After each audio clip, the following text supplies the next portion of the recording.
My family is definitely no stranger to having interesting stories to tell. As far back as you can go in my family tree, you'll be able to find many ancestors of mine whose influential lives and stories have had a major impact not only on my family, but on the world as well.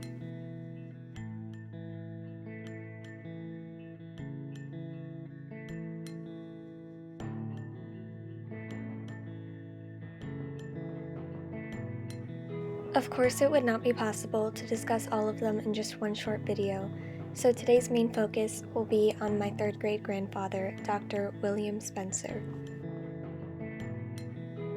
Dr. William Spencer was from Monticello, Indiana, and when he was young, he was volunteered into the Civil War as a surgeon.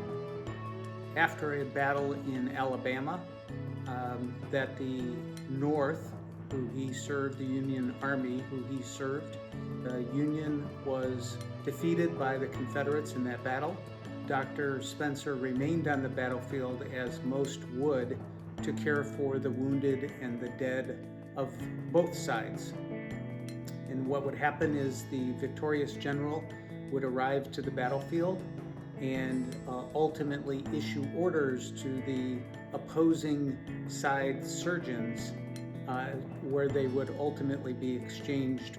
Dr. Spencer was issued orders from that battlefield in Alabama, and on horseback was asked to travel to Richmond, Virginia, where he would be exchanged for a Confederate surgeon or doctor. But by the time he got to Libby Prison, where the exchange was to be taken place, they began to stop exchanging, and the number of doctors and officers and surgeons began to accumulate and were held in Libby Prison.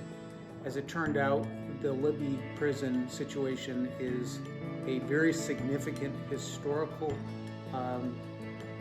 well-documented part of the Civil War. Dr. William Spencer was held there for approximately 6 months, and the conditions under which he and the other officers and the other enlisted men suffered were tremendously difficult. At the end of his ordeal, ultimately they began to exchange the doctors again, and he was asked to smuggle a letter out of the prison to give to some of the union's leaders when he would get out. And had it been discovered that he had a letter in his tobacco plug, he would have been killed on the spot.